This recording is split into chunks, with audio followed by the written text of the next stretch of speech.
Chris Watts, WATTS. Wow. What's going on right now around your house? Right now, it's you got K9 units, the sheriff's department. Everybody's like they're doing their best right now to figure out like if they can get a scent, and see where they went. If they went on foot, they went in a car, or they went somewhere. And right now, it's just like they've been on point. They're going through the house trying to get a scent, and hopefully they can pick something up to where it's going to lead to something. What happened? Your wife came home. Tell me She came home from the airport 2 a.m. and I left around 5:15. She was still here, and like about 12:10 in that afternoon, her friend Nicole showed up at the door. Like I had texted Shanann a few times that day, called her, say but she never got back to me. But she wasn't getting back to any of her people as well, and that's what really concerned a lot of people. Is like if she's not getting back to her, like if she doesn't get back to me, that's fine. Like she gets busy during the day, but she didn't get back to her people, which was very concerning. And Nicole called me when she was at the door, and that's when I came home. And then walked in the house, and nothing was vanished. Nothing was here. I mean, she wasn't here. The kids weren't here. Nope, nobody was here. What's your wife's name? Shanann, Shanann. What's your kids' name? Bella and Celeste. How do you spell Celeste? Celeste. How old are your daughters? Bella's 4, Celeste is 3. And so, how many times did you try calling her? I called her 3 times, texted her about 3 times just to say, what's going on. Like because after I called her and texted her once, it was like maybe she was just busy. Like she had just gotten back. Like everybody's probably calling her from her trip. She just got back from Arizona, and I figured she was just busy. But when her friend showed up, that's what it was like. It registered like, all right, this isn't right. Do you think she just took off? Do you think? I mean, right now I don't even want to just like throw anything out there. Like I hope that she's somewhere safe right now and with the kids. But I mean, could she just taken off? I don't know. But if somebody has her and they're not safe, like I want them back now. Like that's what's in my head. Like if they're safe right now, they're gonna come back. But if they're not safe right now, that's the not knowing part. Like if they're not safe, last night I had every light in the house on. I was hoping that I would just ran over by the kids running in the door and just like barrel rushing me, but it didn't happen. And it was just a traumatic night trying to be here. August 13th, 2018. Frederick, Colorado. It is the middle of the afternoon. A man is standing in his driveway. He is speaking to a news camera. His voice is calm. His eyes are dry. He is wearing a clean shirt. He is asking, on television, in front of the whole country, for his family to come home. Watch him. Watch his face. Watch the way his eyes move when he talks about his daughters. Watch the way he says he wants them back. Now let me tell you what was happening while he stood in that driveway. 11 miles away, at a remote oil field called Servi 319, his daughters were inside industrial crude oil tanks. Bella was 4 years old. Celeste was 3. Their mother, Shanann, 15 weeks pregnant, was buried in a shallow grave nearby. He had put them there himself. That morning, before sunrise, before the neighbors were awake, before he came home, made coffee, and called the police to report his family missing, he stood in that driveway and performed a father's grief. He looked directly into that camera. He said, and I need you to hear this, he said he just wanted his kids back so they could be a family again. His kids were in oil tanks. He knew exactly where they were. He drove them there. That is the image this video is built around. Not the affair, not the investigation, not the confession. That driveway, that camera, that man. His name is Chris Watts. Her name was Shanann. And what he did to her, and what he did to those girls, did not begin on August 13th. It began the day she survived something that should have killed her, and he stood next to her hospital bed, and she looked at him and thought, This is the man I am safe with. She was wrong. And tonight, we are going to talk about exactly how wrong and exactly who taught her to be. Who Shanann Watts actually was, footage style, warm home video energy, family photos, Shanann's social media clips, upbeat, full of life, voices measured, analytical. Before we talk about how Shanann Watts died, we need to understand who she was when she was living, because one of the quiet cruelties of this case is how quickly the coverage moved to Chris, to Nickel, to the investigation, to the confession, as if Shanann herself was simply the inciting incident. She wasn't. She was the story. Shanann Catherine Ruchek was born on January 10th, 1984, in Spring Lake, North Carolina. She was the kind of person who filled a room without trying, loud in her love, generous with her energy, relentless in her optimism, even when her circumstances didn't warrant it. She was not naive. That's important. She had been through things. Real things. In 2012, Shanann was diagnosed with lupus, a chronic autoimmune disease that attacks the body's own tissues. In the same period, she suffered a blood clot that was serious enough to be life-threatening. These were not small medical events. These were the kind of diagnoses that reorganize a person's entire relationship with the future. And Shanann faced them. She documented her health journey publicly. She talked about her medication. She talked about the fear. She talked about what it meant to fight for a life she wasn't sure her body was going to allow her to keep. And through all of it, through every hospital visit, every treatment, every terrifying result, Chris Watts was there. He held her hand. He showed up. He was the partner people pointed to and said, "That's what love looks like." She believed that. She had no reason not to. By 2018, Shanann and Chris had built something that looked extraordinary from the outside. They had 2 daughters, Bella and Celeste, and were expecting a 3rd child, a boy they had already named Nico. They lived in a 4-bedroom house in Frederick, Colorado. They had a large social media following. Shanann was a top seller for a health and wellness MLM company called Thrive, and she documented her business, her family, and her life with the kind of relentless positivity that reads, in hindsight, as a woman trying to hold everything together with both hands. Because behind the posts, the finances were struggling. The house was in foreclosure proceedings.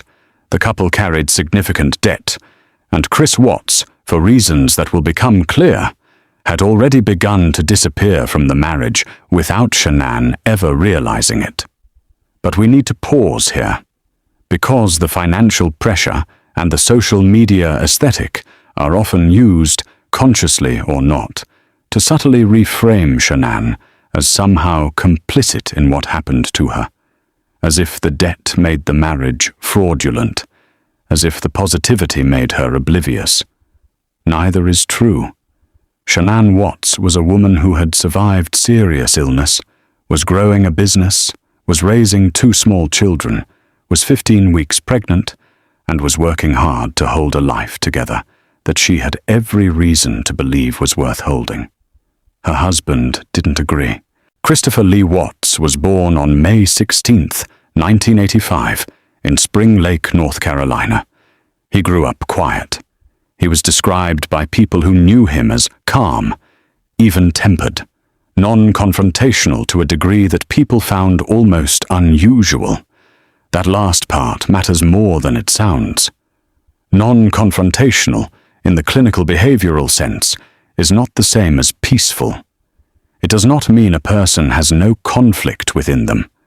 It often means the opposite, that conflict lives inside them, unspoken and unprocessed, accumulating pressure with nowhere to go.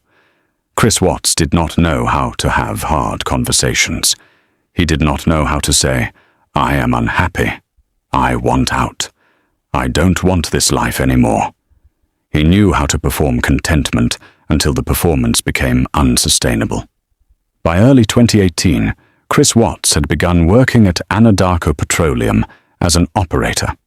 It was there that he met Nicole Kessinger, a co-worker who would become the center of the alternate life he was quietly building. The affair began in June 2018. By that point, Shanann was already pregnant. Nika was already on the way. Chris Watts knew this. He continued the affair anyway. What investigators would later piece together from his phone records, Kessinger's testimony, and his own admissions is a picture of a man living in complete psychological compartmentalization. He was going home to his pregnant wife and daughters every night. So pink means... That's just the test. I know. It just says that pink is going to be girls. I don't know. Just the test. That's awesome.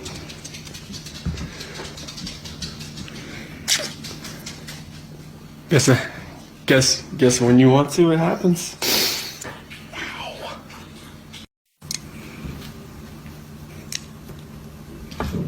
He was hoping the situation would resolve itself. It did not. Shanann spent the first part of the summer of 2018 in North Carolina with the girls, visiting her parents. The separation gave Chris Watts uninterrupted time with Kessinger. By the accounts of people who knew him during this period, he had never seemed happier. He had also, according to court documents and Kessinger's later interviews, told her things that were not true. He told her his marriage was already done, that he and Shanann had agreed it was over, that he was a free man. When Shanann returned to Colorado in July 2018, none of that was true. And whatever version of the future Chris Watts had been constructing in his head, one in which he simply transitioned from one life to another, cleanly and painlessly, began to crack. Here is the behavioral detail that stays with me. Shanann Watts was not unaware that something was wrong. She told friends the marriage felt off. She told her close friend, Nicole Utoft Atkinson, that Chris seemed distant, disconnected, that the intimacy between them had changed in a way she couldn't fully articulate. She attributed it to stress, to the financial pressure, to the pregnancy hormones messing with her emotions. She did not attribute it to what it actually was. Because why would she? This was the man who had sat with her at the hospital. This was the man who had held her hand when she didn't know if her body was going to survive. That history doesn't disappear from a person. It becomes part of how they interpret everything that comes after. The hand that held you through cancer cannot be the hand that is plotting your end. The mind refuses to build that sentence. In late July and early August 2018, Shanann attended a Thrive business conference in Arizona. The trip was documented extensively on her social media. She was energized, selling her business, connecting with colleagues, building toward a future she had every intention of living. During this same period, Chris Watts was in Colorado with the girls and with Kessinger. While Shanann was in Arizona, she and Chris exchanged text messages that investigators later reviewed. The messages paint a picture of a woman trying desperately to reconnect with a husband who was responding with the bare minimum required to avoid suspicion. She was reaching. He was managing her. There is a specific exchange that is particularly difficult to read. Shanann, excited and emotional, messages Chris about the baby, about their son, about what she hopes their life will look like. He responds, but not the way a man in love responds. He responds the way a man responds when he has already made a decision and is waiting for the right moment to execute it. On August 9th, 2018, 3 days before the murders, Chris Watts had dinner with Nicole Kessinger. According to Kessinger's account, this was the dinner at which she first became aware that Shanann's pregnancy was not the rumor she had been told. It was real, It was documented, and it was impossible to pretend away. The dynamic between them shifted. Kessinger, by her own account, was angry. She felt deceived. Chris Watts needed to resolve the situation. Shanann landed in Denver at approximately 1:48 a.m. She texted Chris from the car on the way home. He was awake. He would later acknowledge he was awake. Ovambo did not reply. Her friend Nicole drove her home. Shanann walked through the front door of 2825 Saratoga Trail at approximately 2 a.m. Whatever conversation happened next, between 2 a.m. and whatever hour the children stopped breathing, we know from Chris Watts's own words, which changed multiple times. What we know for certain is that by the morning of August 13th, 2018, Shanann Watts, 15 weeks pregnant, was dead. Bella Watts, 4 years old, was dead. Celeste Watts, 3 years old, was dead. By 8 a.m. on August 13th, Chris Watts had loaded the bodies of his wife and daughters into his truck. He drove to the Cervi 319 oil site, a remote Anadarko property where he worked. He disposed of his daughters inside industrial oil tanks.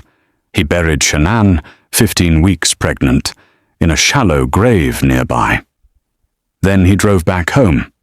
Then he went about his day. What followed over the next several hours is one of the most forensically studied examples of post-offense behavior in recent American criminal history, and it is worth examining carefully, not because it is sensational, but because it reveals something important about who Chris Watts was and how he operated.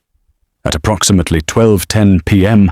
on August 13th, Nicole Atkinson arrived at the Watts home to check on Shanann, who had not been responding to calls or texts. She was not the kind of woman who went dark. Her friends knew this. Something was wrong. Nicole knocked on the door. Chris Watts answered. He appeared calm, relaxed. He told her Shanann wasn't home, that they'd had an argument, that she'd probably gone somewhere. Nicole pushed. She called police. Officer Cody Nunn arrived. Chris Watts met him outside. He was cooperative. He was composed. He walked the officer through the house without apparent anxiety. And then he went outside and gave a television interview. What you are hearing in that clip, if you have ever studied it, is something that has been analyzed by behavioral experts, FBI profilers, and psychologists repeatedly. It is not grief. It is not panic. It is a performance of concern from a man whose body does not actually know how to perform concern convincingly because he has not had enough time to rehearse it. The micro-expressions are wrong. The eye contact is calibrated, not spontaneous. The language he uses is flat in the wrong places and emotional in the wrong places. When he speaks about his daughters, there is a particular sentence. I want them to come back so we can be a family again. That is so forensically abnormal for a genuinely grieving parent that it has been used in behavioral training material. He knew they weren't coming back. He put them in the tanks himself. Later that same day, law enforcement took Chris Watts in for a voluntary interview. He maintained his story. He was cooperative. He was consistent. He was lying with the kind of practiced calm that investigators later described as one of the more unnerving things they had encountered. The polygraph examiner concluded deception indicated. Chris Watts failed the polygraph on August 13th, 2018. And yet, investigators did not stop, because despite the polygraph, despite the cooperation, the evidence was speaking louder than the performance. The neighbor's security camera had footage of Chris loading items into his truck at approximately 5:15 a.m. Shanann's body was not in the house. The children were not in the house. And the man standing in his driveway giving television interviews about bringing his family home knew exactly where they were. On August 15th, 2018, 2 days after the family was reported missing, law enforcement confronted Chris Watts with the neighbor's surveillance footage. They showed him what they had. He broke. But what followed was not a confession. It was a negotiation. In his first version of events, Chris Watts admitted to killing Shanann. He claimed she had killed the girls, that he had witnessed her strangling Celeste and had snapped, that he had strangled Shanann in a rage after watching her murder their daughter. He wept. He appeared genuinely distressed. He was trying to position himself as a father who lost control in a moment of grief and violence. There was one problem. The medical evidence contradicted him entirely. The autopsy findings for Bella and Celeste Watts established that the manner of their deaths was not consistent with being killed before their mother. The physical evidence at the oil, site, the state of the tanks, and the forensic timeline all pointed in a different direction. He killed Shanann first. Then he killed his daughters. At the oil site. When confronted with the evidence, Chris Watts eventually told investigators what became known as the Sermon on the Mount Confession, a second statement given to law enforcement, his parents, and a prison minister in which he outlined what actually happened. He had strangled Shanann in their bed. He had driven to the Cervi 319 site with her body and his living daughters in the truck. Bella and Celeste had been awake during some portion of the drive. They had asked questions about where they were going, about what was happening. He had placed them in the oil tanks. The detail about Bella, which emerged from the forensic examination of the tanks, is the one that law enforcement officials and investigators have said stays with them. The physical evidence inside the tank where Bella Watts was recovered indicated that she had regained consciousness after being placed inside, that she had been alive, briefly, in the dark. She was 4 years old. Her father put her there. In the years since his imprisonment, Chris Watts has continued to give interviews, write letters, and engage with people who have found him, and there is no other word for this, compelling. He has converted to Christianity. He has spoken about remorse. He has positioned himself, with remarkable consistency, as a man on a journey of understanding. He has never fully accounted for the oil tanks. He has never explained, in terms that make forensic sense, the decision-making that put 3 people he claimed to love into crude oil.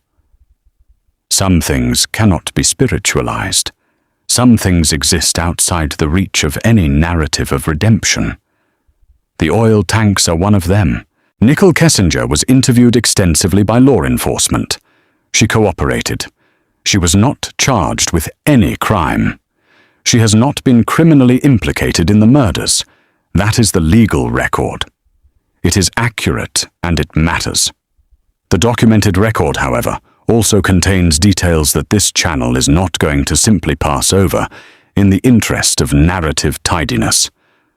According to investigators, Nicole Kessinger conducted online searches in the days surrounding the murders that included searches about Shanann Watts and the investigation, searches that began before the bodies had been found. She searched for information about the case. She searched for Shanann's name. The timing of these searches has been documented and was part of the investigative review. Kessinger has maintained that she was horrified when she realized what had happened, that she had been deceived about the state of the marriage, that she did not know Chris Watts was capable of what he did. What we can say, based on the documented record alone, is this. Kessinger knew Chris Watts was married. She knew his wife was pregnant. She knew the marriage was ongoing, not already dissolved. She continued the affair. What she knew beyond that is something only she can fully account for. She has declined sustained public interview since the initial investigation. She has changed her name. She has moved. The law has no further claim on her. History might feel differently. what the cancer means. The behavioral psychology of surviving something together, and what happens when it's used against you. I want to return to something because I think it is the most important psychological dimension of this case, and the one that gets discussed the least. When Shanann Watts was fighting lupus, fighting blood clots, fighting a body that was trying to shut down, Chris Watts was beside her. He was physically present. He showed up to appointments. He held her hand. He was, by all accounts, from people who witnessed it, a devoted partner through one of the most frightening periods of her adult life. That experience, shared medical trauma, shared fear, shared survival, is one of the most powerful bonding events that exists between two human beings. Psychologists who study attachment and trauma bonding consistently identify shared crisis as a cement-like event in intimate partnerships. You go through something that terrifying together, and you do not come out of it without the other person being fundamentally embedded in how you understand safety. Chris Watts became Shanann's definition of safety, not because she was naive, not because she was oblivious, but because he had given her real, lived evidence that she could trust him with her life. That is the specific cruelty of what he did. Not just the murders, the architecture of trust that made the murders possible. He spent years making himself the person she would never suspect, not strategically necessarily, but effectively. The same man who held her hand through her treatments was the same man she would never consider capable of what he did on August 13th. She could not hold both of those realities at once. None of us could. And this is why the behavioral literature on intimate partner homicide consistently emphasizes that the profile of a victim is not a profile of weakness or obliviousness. The profile of a victim is often a profile of a person who had genuine, documented reasons to trust the person who killed them. The very evidence of love that should have protected them became the mechanism of their exposure. Shanann Watts was not fooled by a stranger. She was killed by a man whose love she had experienced as real. That is not a failure of her judgment. That is a failure of his character, absolute and irreversible. The Chris Watts case has generated more content than almost any other domestic homicide in recent American history. There are documentaries, there are podcasts, there are Reddit threads that are thousands of posts deep. There are people, and I mean this without judgment, because curiosity about evil is not pathological, who have spent years trying to understand what happened inside that house. But a specific and recurring problem is how the coverage tends to orbit Chris Watts, his psychology, his affair, his confession, his prison conversion, his letters, the women who write to him. He gets the frame. She gets the introduction. Shanann Watts deserves the frame. She was a woman who built a business from nothing while managing a chronic illness, who raised 2 small daughters, who carried a 3rd child, who loved loudly and publicly and without apology, who called her best friend from the airport at 2 a.m. because she was excited to get home. She was going home.